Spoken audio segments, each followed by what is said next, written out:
영역형 게임의 가장 대표적인 종목, 축구에 대해서 알아보겠습니다. 축구는 너무 설명할 것이 많기 때문에 1탄, 2탄으로 나누어서 설명할 것이고, 오늘 여러분이 이제 설명을 들을 것은 축구의 역사, 그리고 축구의 그냥 기본적인 개념들, 그리고 기술, 경기장에 대해서 살짝 배워보겠습니다. 축구란 무엇인가 하면 선수들은 11명으로 된 두 팀이 서로 상대방의 골대 사이로 공을 많이 넣으면 이기는 구기 종목, 공으로 하는 게임입니다. 영역형 게임에서는 상대방의 구역으로 나가서 정해진 곳에 공을 보내서 점수를 얻으면 이기는 게임이었었죠. 축구 선수 11명이 한 팀이 돼서 하는데, 보통 이제 공을 차는 선수들 10명, 그리고 골대 앞에서 공을 막는 골키퍼 1명 포함해서 총 11명의 선수가 운동 경기를 하게 됩니다. 축구는 언제 생겼을까요? 축구는 꽤 오래전부터 생겼습니다. 그리고 비슷한 놀이들이 다른 나라에도 많이 전해져 오고 있습니다. 우리나라도 그렇고 일본, 그리스 여러 나라에서 축구와 비슷한 그런 게임들이 진행되었는데, 우리나라의 경우에는 신라 시대 때, 정말 오래됐죠. 신라 시대 때 축구가 아니라 축국이라는 게임이 있었습니다. 동물이 방광, 오줌통 같은 것에 바람을 넣어서 차거나 던지는 놀이로 했습니다. 그래서 그때는 약간 이렇게 돼가지고 여기에 바람 넣은 다음에 묶어서 이걸 가지고 그냥 공놀이를 했던 것이 우리나라의 축구 형태입니다. 그러면 우리가 알고 있는 그 축구, 여러분 축구 다들 경기 한 번 정도는 본 적이 있을 거예요. 그 축구는 도대체 언제 생겼나? 그것은 영국에서 시작되었습니다. 217년에 영국 더비라는 지역에서 축구 대회가 시작되었습니다. 그리고 1175년부터는 본격적으로 영국에서 매년마다 축구 경기를 진행하게 됩니다. 그래서 영국에는 되게 유명한 축구팀들이 많이 있어요. 손흥민 선수 알죠? 손흥민, 슈퍼콘 그런 거 광고하시는 손흥민 선수가 있는 토트넘도 있고, 맨체스터 유나이티드 그런 것도 여기 영국 팀이 아주 유명합니다. 축구 대회는 가장 유명한 것, 월드컵 축구 대회가 있습니다. 여러분 많이 들어봤을까요? 월드컵. 국제축구연맹 피파라고 하죠. 올림픽 중간 연도를 택해서 4년마다 한 번씩 개최하는 대회입니다. 올림픽도 4년씩 있고 월드컵도 4년씩 이렇게 있는데 2002년 월드컵이 아주 유명했었죠? 그럼 4년 뒤에는 2006년, 그 다음에는 2010년, 2014년, 2018년 이렇고, 다음 월드컵 경기는 2022년. 이때는 정말 코로나가 없어서 꼭 개최를 했으면 좋겠어요. 그리고 이 2년 사이사이입니다. 2004년, 그 다음에 2008년, 2012년, 2016년, 그리고 2020년. 이때는 올림픽 경기가 열려요. 너무 큰 경기가 계속 열리다 보면은 이제 진행하는데 어려움이 있기 때문에 월드컵은 올림픽 중간 연도를 선택해서 이렇게 4년마다 되고 있습니다. 우리나라는 1954년에 처음으로 참가하게 되었습니다. 그리고 2002년 한일 월드컵에서는 한국 4강에 진출하게 됐습니다. 이게 무슨 의미냐면 이 월드컵 축구 연맹에 속한 그런 나라들이 200개 정도 됩니다. 그 중에서 2002년에 우리나라가 4위까지 올라갔다는 뜻이에요. 그래서 그때는 이제 여러분 붉은 악마라고 아나요? 사람들이 다 그 경기가 있을 때마다 빨간색 옷을 입고 여기 뿔 이런 머리띠를 쓰면서 엄청 열심히 응원을 했었던 적이 있었어요. 축구공. 여러분 축구공은 다 본 적 있을 거예요. 그러면 월드컵에서 사용하는 축구공은 어떤 것들을 사용할까요? 예전에는 정해진 것들이 없었습니다. 정해진 것이 없고 그냥 공을 어떤 나라에서 가져오면 그것을 썼는데 문제가 생겼어요. 여러분도 뭐 피구나 아니면 축구할 때 자기가 쓰던 공, 자기가 연습하던 공을 가져와서 내가 이걸 쓰고 싶잖아요. 근데 남도 이 공을, 똑같은 자기 공을, 자기가 연습하던 공을 쓰고 싶은 거예요. 그래서 계속 내 걸로 쓸 거야, 내 걸로 쓸 거야 이렇게 싸움이 나자 국제축구연맹에서 인정한 공을 사용하려고 합니다. 이것을 이제 공식적으로 인정한 공에서 공인구라고 합니다. 월드컵이 이제 되게 되면은 이런 공들이 나와요. 그러면은 선수들이 그 공을 구해다가 그걸로 좀 연습하기도 합니다. 1970년대 이런 싸움 끝에 1970년에 멕시코 델스타 여기서 처음으로 공인구를 사용하게 됩니다. 그래서 계속 4년마다 이렇게 공인구가 좀 바뀌어서 왔다가 2002년 한국, 일본에는 피버노바라는 이름의 축구공이 사용됐습니다. 공인구 이름이 피버노바예요. 요렇게 가다가 이제는 2018년에 러시아에서는 델스타 18 이거를 썼습니다. 원조 델스타, 원래 처음 델스타 그 이미지를 만들고 6개의 다각형 조각으로, 이게 6개인 거예요. 하나, 뭐 둘, 6개인데 완벽한 동그라미 구의 형태를 만들었다라고 합니다. 2022년에 나올 공인구는 어떨지 궁금하네요. 축구 경기 복장. 우리는 그냥 축구 경기 복장할 때 바지랑 그냥 위에 옷만 입으면 되죠. 근데 이제 보통 선수들이 기본 복장은 상의, 위에 있는 거, 그 다음에 반바지, 양말 같은 경우도 우리가 신는 양말이랑 다르죠. 여기 이제 끝까지 꼭 스타킹처럼 신죠. 축구화. 우리는 보통 일반 운동장에서 해도 되는데 잔디 구장에서 할 때는 이제 밑에 바닥이 이렇게 볼록볼록한, 아마 친구들 거 한번 본 적 있을 거예요. 그런 축구화를 사용하게 됩니다.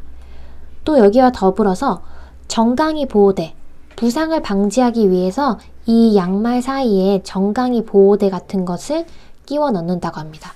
그리고 날씨가 너무 추운 날에는 장갑을 끼기도 한다고 합니다. 이때 또 특이한 점, 골키퍼 같은 경우에, 골키퍼 아까 봤죠? 골대 앞에서 유일하게 이제 손을 써가지고 골을 막는 그런 선수를 말하는데, 팀 선수들과 다른 유니폼을 입습니다. 왜냐하면 이제 막 이렇게 선수들이 다 오게 되는데 다른 선수들이랑 막 섞였을 때 누가 골키퍼인지, 공을 손으로 만질 수 있는 사람이 누군지 구분할 수 있도록 이제 골키퍼는 다른 유니폼이 있습니다. 이제 러시아 월드컵의 대표 선수 명단으로 나왔던 것인데, 여기 이 선수들 같은 경우에는 일반 이제 발로 공을 몰면서 가는 선수고, 노란색 이분들은 골키퍼입니다. 뭐 비슷한 옷이긴 한데 색깔이 다르면서 확실히 이제 눈에 띄게 되죠. 그럼 이제 질문. 학교에서 축구를 많이 할까요? 네. 답은 네입니다. 왜냐하면 특별한 도구가 필요 없어서 쉽게 할 수 있습니다. 야구를 할 때는 뭐 야구 배트도 필요하고, 그리고 거기에 이제 콘 같은 거 넣을 것들이 필요한데, 그냥 준비할 것들이 사람, 선수, 그리고 공. 공도 꼭 축구공 아니어도 그냥 공 되잖아요. 그 다음에 골대, 아니면 골대 비슷한 것, 그런 거. 여기 나무 근처에 이제 맞으면 골이라고 생각하자. 아니면 여기 이런 뭔가 물이, 벽 같은 게 있으면 여기 닿으면 골이다. 이렇게 정해서 할 수도 있기 때문에 아주 준비물이 필요 없어요. 그리고 또 축구 경기장은 엄청 넓게 보이지만 넓은 경기장이 반드시 필요하지는 않아요. 왜냐하면 11대 11 축구가 아니라 뭐 3대 3, 5대 5 축구도 하게 되면은 운동장을 다 쓰지 않고 뭐 절반만 써도 잘 할 수 있습니다.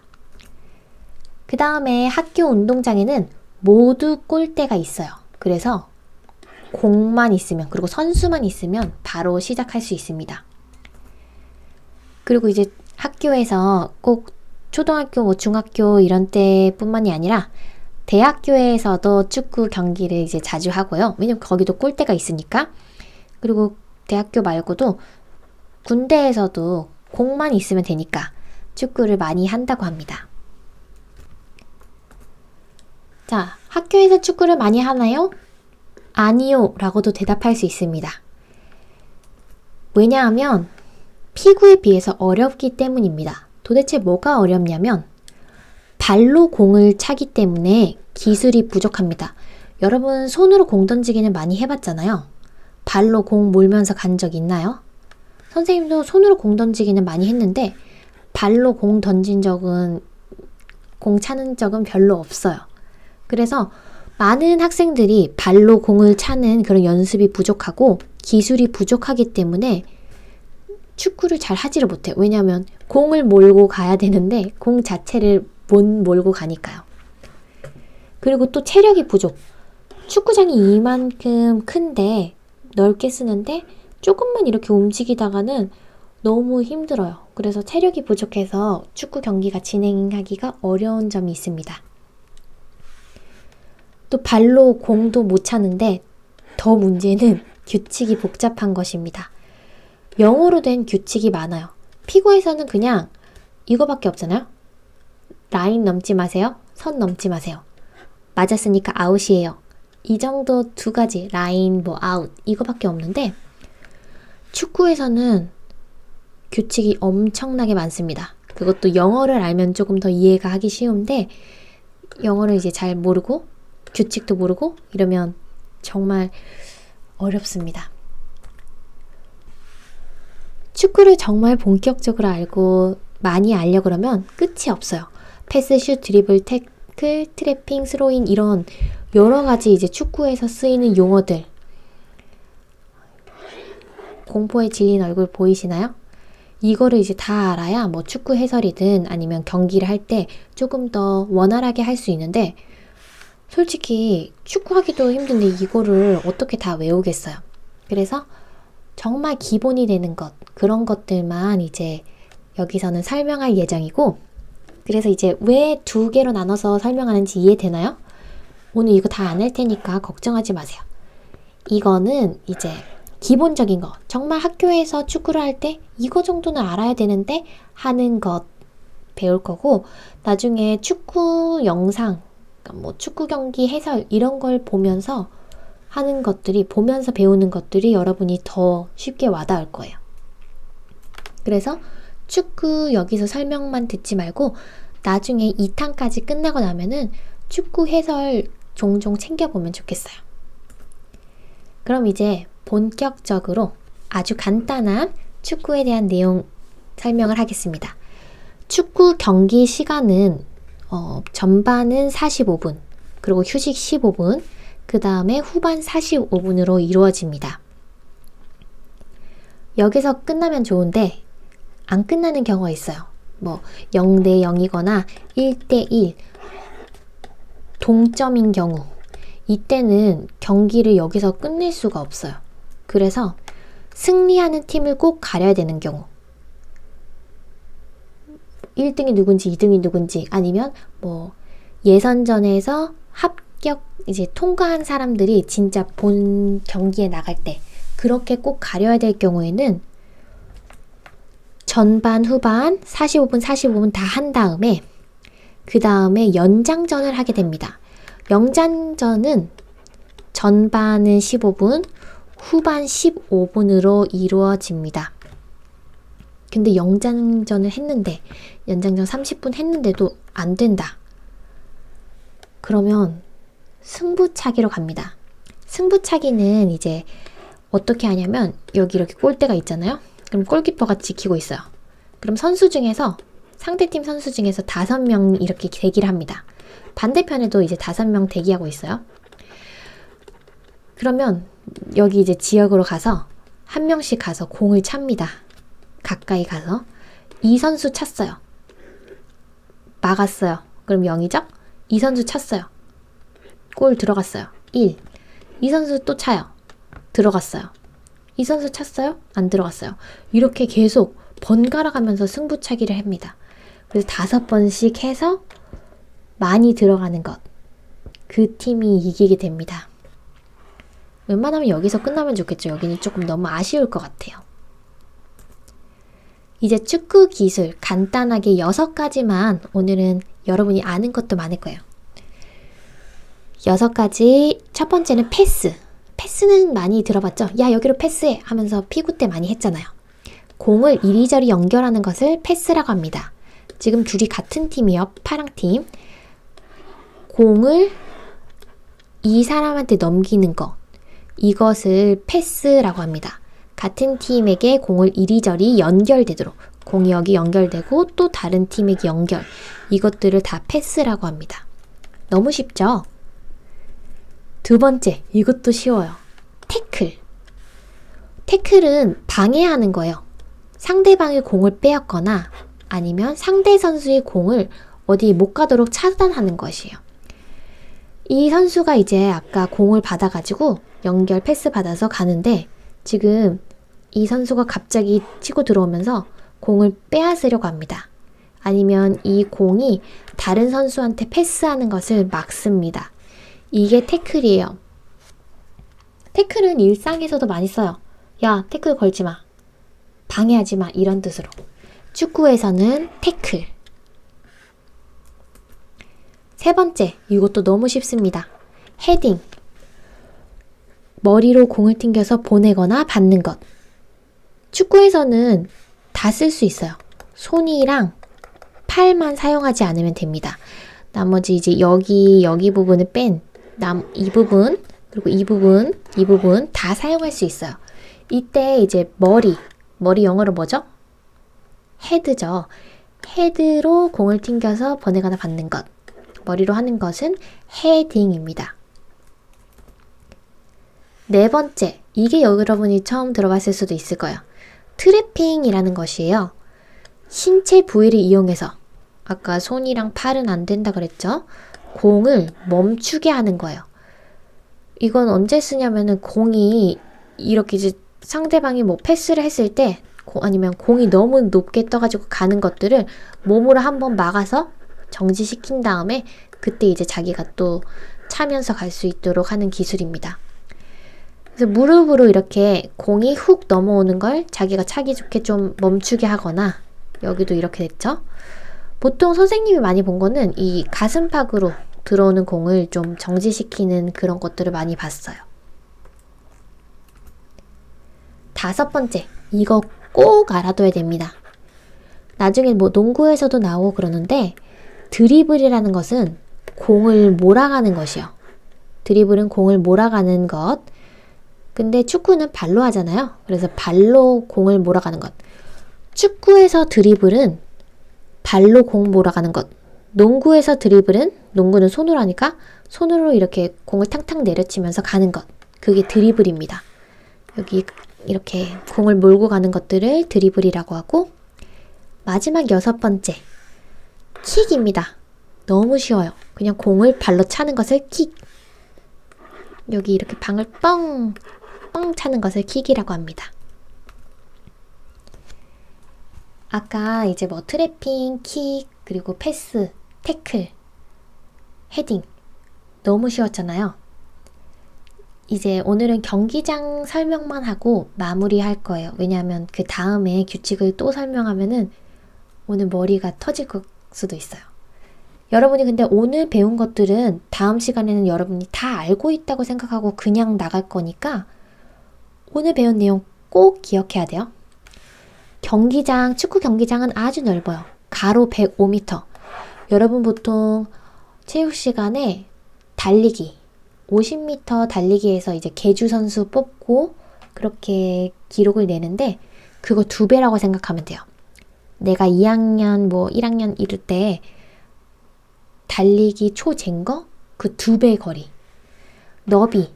이제 여기 같은 경우에는 68m. 여기는 2배, 여기는 한 배보다 조금 더 많다라고 생각하면 될 것 같고, 이름을 알아둬야 돼요. 여러분, 누가 어디 구역인 줄 알겠죠? 여기가 한 칸이 뭐 A팀, 여기가 B팀, 딱 구분되잖아요. 센터 라인이라는 건 뭐냐면 이 중간에 이 라인, 센터, 중앙에 있는 라인, 선, A랑 B팀을 나눌 수 있는 이 선을 센터 라인이라고 해요. 그럼 요거는 뭘까요? 중앙에 있는 원, 센터 서클입니다.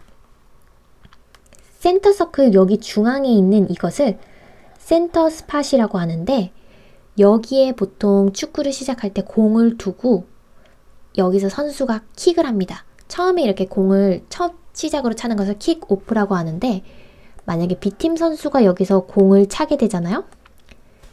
A팀 선수는 여기 안에 있으면 안 돼요. 무조건 여기 바깥에서 대기해야 됩니다. 만약에 A팀 선수가 공을 여기서 차야 되는 차례면 B팀 선수들은 이 센터 서클 바깥에서 기다리고 있어야 돼요. 여기 만약에 들어오면은 반칙입니다. 자, 센터 서클, 센터 라인 설명을 했고요. 그 다음에 여러분이 알아둬야 되는 게 터치 라인입니다. 터치 라인은 이렇게 길게 나 있는 이것들을 터치 라인이라고 해요. 두 줄이 있죠?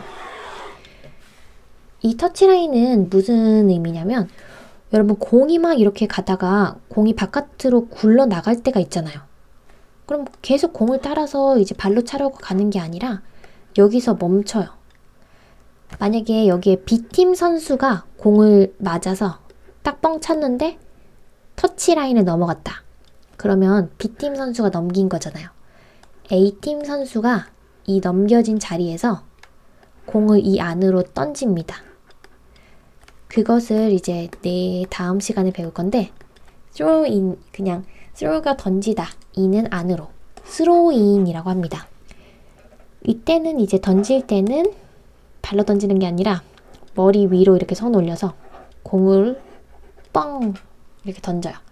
이때 유일하게 이제 손으로 만질 수 있는 시간입니다. 경기장 바깥에서. 터치 라인 넘어가면 뭐라고요? 공 바깥에서 두 손으로 던집니다. 스로인. 터치 라인 넘어가면 스로인. 터치 라인 넘어가면 스로인입니다. 그 다음에 터치 라인 말고 여기 이 선 보면은 어디랑 가깝나요?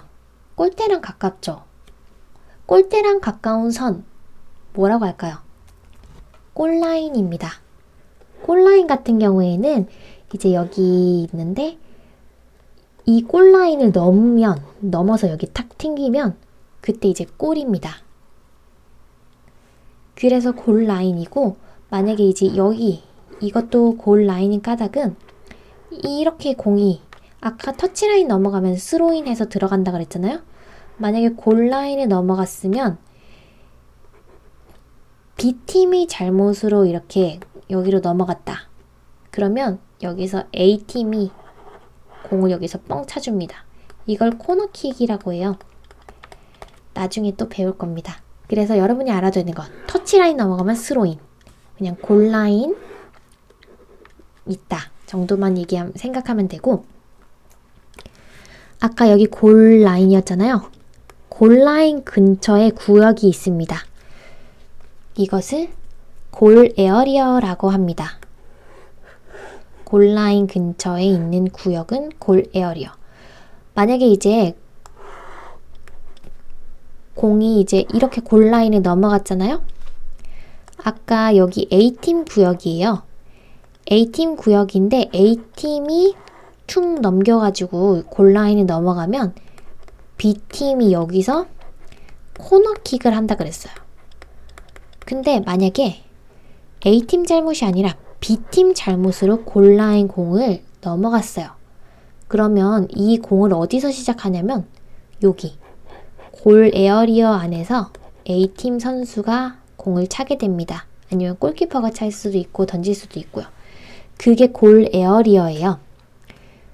그 다음에 이제 여기는